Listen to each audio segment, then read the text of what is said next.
যখন থেকে ভারত মালদ্বীপকে বয়কট ডাক দিয়েছে তখন থেকে মালদ্বীপের হাতে বাটি ধরার মতো অবস্থা হয়ে গেছে।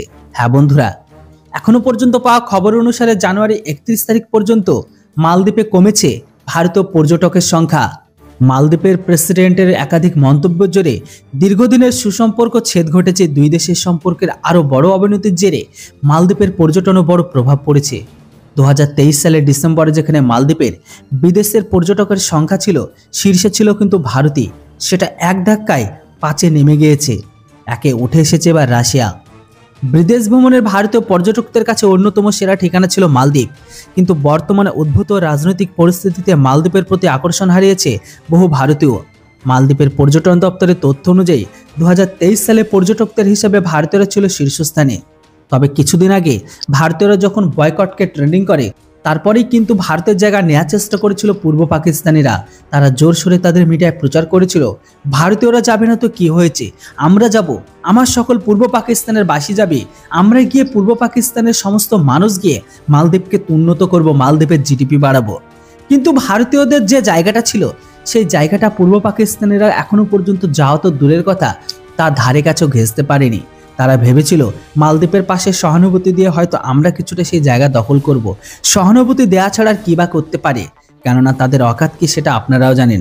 সামান্য সে দেশের জনসাধারণের মানুষগুলো যারা পয়সার অভাবে পাসপোর্ট বা ভিসাকে পর্যন্ত তৈরি করতে পারে না, যারা সামান্য পেঁয়াজের দামের মূল্য বৃদ্ধিকে নিয়ে যারা লুঙ্গি বিক্রি করে পেঁয়াজ কিনে খেতে হচ্ছে, সেই সমস্ত দেশের মানুষগুলো কিভাবে মালদ্বীপে বেড়াতে যাবে একবার বুঝতে পারছেন? সোশ্যাল মিডিয়ায় এসে বড় বড় কথা বলা অতীব সহজ, কিন্তু সেটাকে যখন বাস্তবায়িত করতে যায় সেটা কিন্তু অনেক কঠিন। হয়তো যে সমস্ত মানুষগুলো সোশ্যাল মিডিয়ায় এসে বলেছিল আমরা ভারতের জায়গা নেব, তারা হয়তো জানে না তাদের অকাতটা কি, যাদের 2 বেলা 2 মুঠো খেতে পর্যন্ত পায় না, সারাদিন ভিক্ষা। এমনকি কিছু শ্রেণীর মানুষ আছে যারা অবৈধভাবে ভারতে এসে ভিক্ষা করে। একবার ভাবুন, এই দেশের মানুষগুলো নাকি ভারতের জায়গা নিয়ে মালদ্বীপের জিডিপিকে বাড়িয়ে দেবে। যেটাই হোক, যেখানে গত ডিসেম্বর মাসে বিদেশি পর্যটকের সংখ্যা ভারত ছিল শীর্ষস্থানে, 2024 সালের জানুয়ারিতে তা 5ম স্থানে গিয়ে পৌঁছে গিয়েছে। বিদেশি সম্পর্ক বিষয়ক বিশেষজ্ঞ মহলের অভিমত, ভারত ও মালদ্বীপের বর্তমান সম্পর্কের অবনতি ঘটার কারণে ভারতীয় পর্যটক কমেছে মালদ্বীপে। এর জেরে আর্থিকভাবে ভীষণভাবে ক্ষতিগ্রস্ত হতে হচ্ছে মালদ্বীপকে।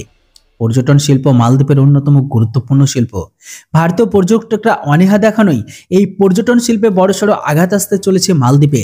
এক মাসে পর্যটক সংখ্যা তলানিতে পৌঁছেছে। উদ্বিগ্ন সে দেশের ব্যবসায়ীরা, সরকার। ভারত মুখ ফিরিয়ে নেওয়ায় বিদেশি পর্যটক সংখ্যা মালদ্বীপ এখন শীর্ষে রয়েছে রাশিয়া, যেটাও এখন ধীরে ধীরে কমতে শুরু করেছে। তারপরে আছে ইতালি। মালদ্বীপে আসা 18,111 জন পর্যটক ইতালি থেকে এসেছিল। লিস্টে 3 এমনকি 4-এ আছে যথাক্রমে চীন 16,529 জন। যদিও মোহাম্মদ মইজু চীনের হাত পা ধরে বলেছিল আপনাদের দেশের লোককে আমাদের দেশে বেশি বেশি করে পাঠান, তারপরেও তারা আসে না। ইংল্যান্ড 14,588 জন। মালদ্বীপের সঙ্গে কূটনৈতিক সম্পর্ক ভালো ছিল ভারতের, হঠাৎ করে সেই সম্পর্ক চির ধরে। সেই দেশের 3 মন্ত্রী ভারত এমনকি ভারতীয় প্রধানমন্ত্রীর সম্পর্কে কটূক্তি মন্তব্য করে বিতর্কের জন্ম দেয়। সেই বিতর্ক আরও কয়েক গুণ বেড়ে যায় প্রেসিডেন্টের মন্তব্যে। তারপরে শুরু হয় মালদ্বীপ বয়কট, তার ডাক, আর সেই ট্রেন্ডিংয়ে মালদ্বীপ পুরো বরবাদ।